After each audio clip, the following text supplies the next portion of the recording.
E aí, nação tricolor, fala família Tricolaço FC, sejam muito bem-vindos aqui a mais um vídeo do canal, Felipe Sandi na área.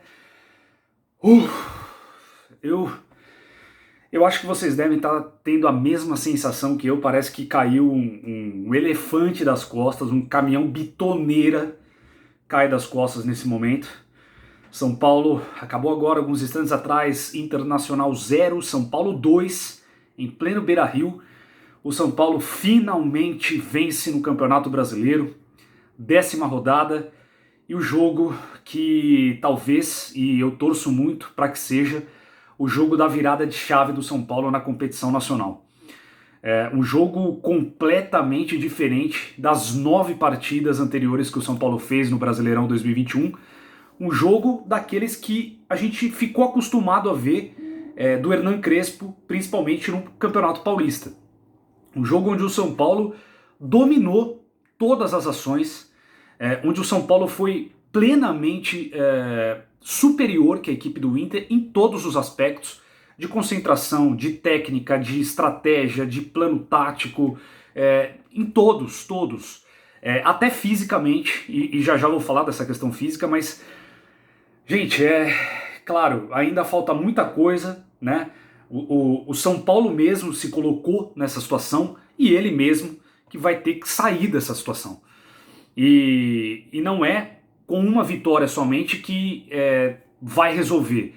Isso vai demandar um tempo, né? Isso vai ainda ser um pouco mais complexo, não vai ser do dia para a noite que o São Paulo vai se livrar dessa zona incômoda, mas pelo menos é uma luz, né, gente? Pelo menos a gente vê a partida de hoje do São Paulo, é uma luz no fim do túnel de que talvez realmente foi uma fase que nada estava dando certo em todos os sentidos, né? Desde a questão física até jogadores que não estavam jogando por conta de não estarem, né, no São Paulo, o caso do Arboleda, Hernan Crespo com Covid, enfim, foi uma junção de fatores, o próprio a questão anímica desse elenco, que é duvidosa, a gente sabe como é que funciona, precisa estar na orelha desses caras, puxando a orelha desses caras a todo instante, para eles ficarem ligados, e depois do título do Campeonato Paulista deu aquela relaxada geral, né? A gente não pode deixar de falar sobre isso, mas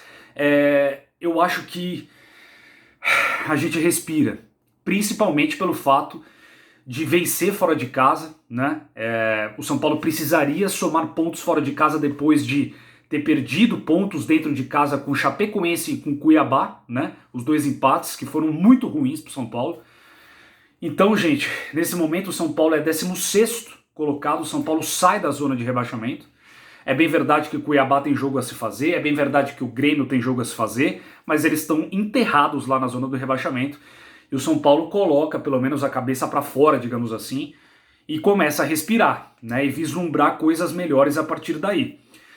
Bom, vamos falar um pouco de escalação, né? O Hernan Crespo, sabendo de tudo isso e visando um jogo muito mais físico, mais pegado, principalmente no meio de campo, é impressionante como o Crespo sabe ler os jogos, né?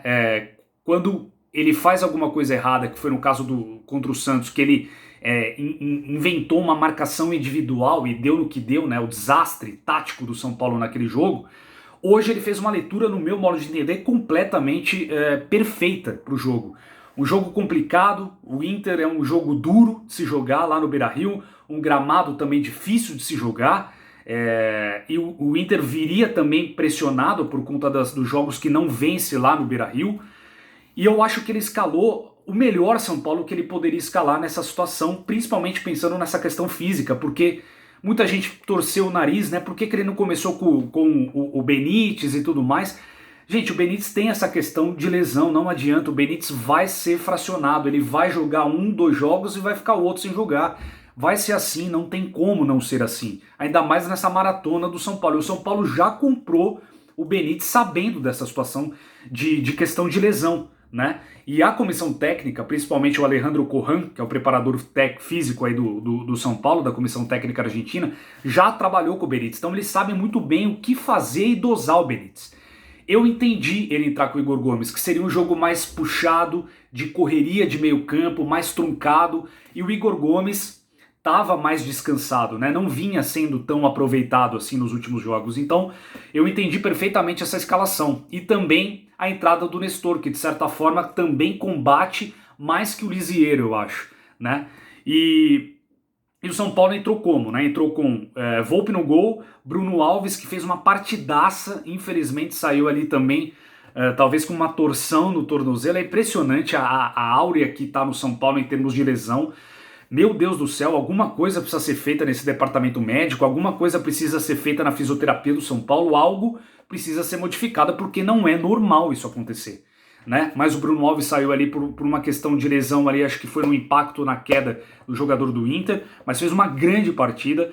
Arboleda, impressionante a falta que ele faz, né? Não é à toa que o São Paulo não tomou gol hoje, mesmo fora de casa, mesmo contra o Inter, mesmo no Beira-Rio e Porto Alegre. Ele traz uma segurança defensiva absurda, é um dos principais jogadores ao lado do Arboleda, disparado, e junto do Luan também, que dá essa sustentação.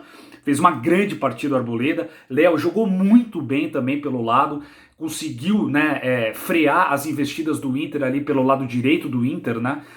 Foi muito bem o Léo. Luan, mais uma partida segura, né? Foi assim, em todos os sentidos. Errou um passe ou outro ali e tal, meio que faltou uma desatenção ali no momento, mas quando precisou combater foi muito bem. Nestor, gostei demais da partida, ele tinha feito uma partida muito ruim no jogo anterior, né? E foi muito bem dessa vez. Na frente, o São Paulo colocou o próprio Igor Gomes, que para mim foi a melhor partida do Igor Gomes, assim, pelo menos nesse ano, disparado, um dos melhores, se não o melhor jogo do Igor Gomes, além do golaço que ele fez na segunda etapa, já já a gente vai falar disso também. Na frente, ele colocou Éder e Rigoni, e já já vou falar um pouco do Rigoni, porque cabe, né, um pouco do Rigoni aqui a partida extraordinária que o argentino fez.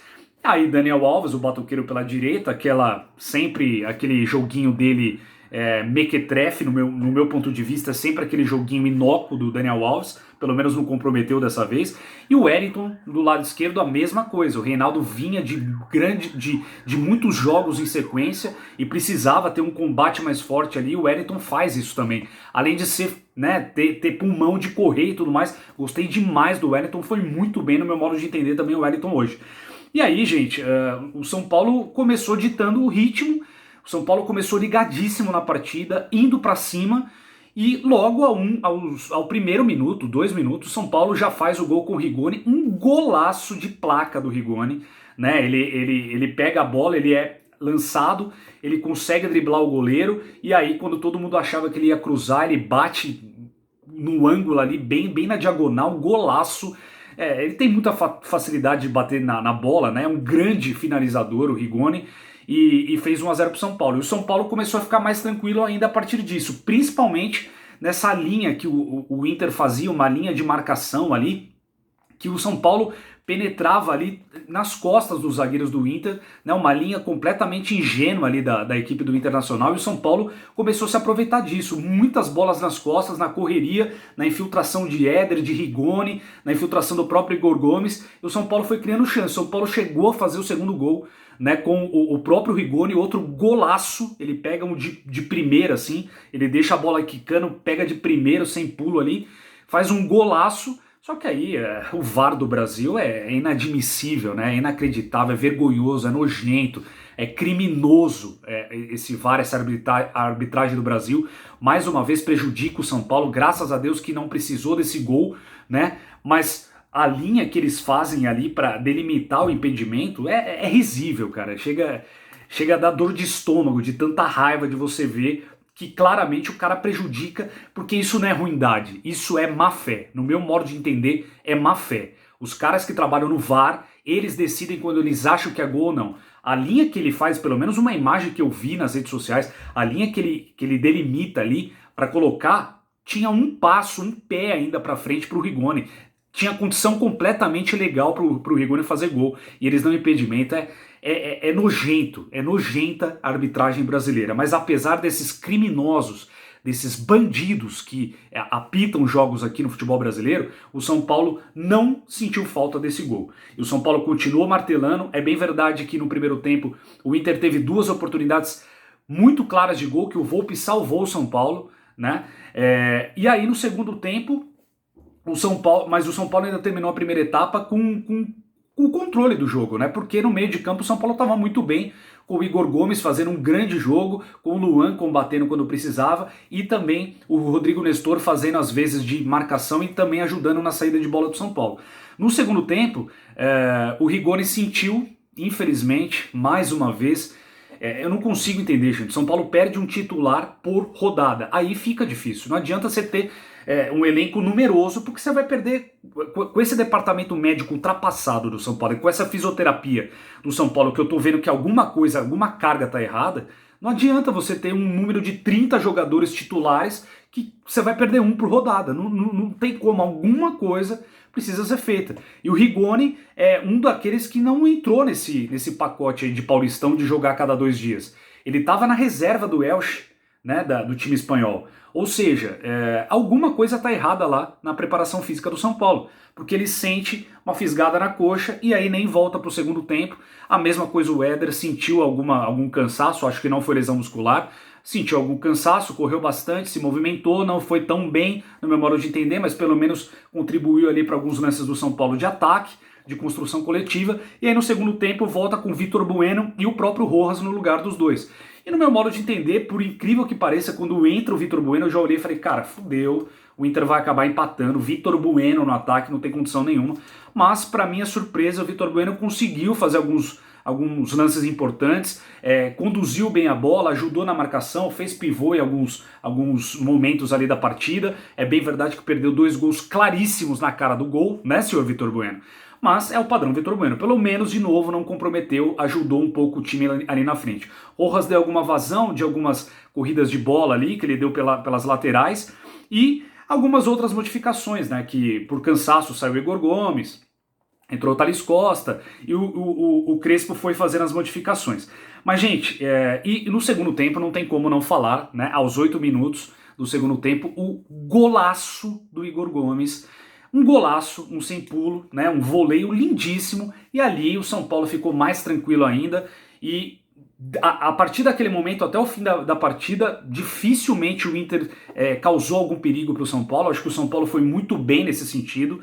E consegue 3 pontos assim fenomenais, 3 pontos que daqueles que precisava fazer por conta das pataquadas que fez nas 9 rodadas anteriores, principalmente, como eu disse, nos 2 jogos em casa contra a Chapecoense e o Cuiabá, que o São Paulo não tinha vencido. Então é um resultado que alivia, mas claro, ainda tem muito trabalho a se fazer. São Paulo está 1 ponto só à frente da zona do rebaixamento, com 2 times ali ainda com jogos a se fazer, então precisa sim ganhar do Bahia agora em casa, precisa fazer o mesmo planejamento. É impressionante como o Crespo ele dita outra forma de motivação, de entrega, de disposição, de intensidade do time, ele estando na beira do gramado. É outro São Paulo, foi outro São Paulo nesse momento.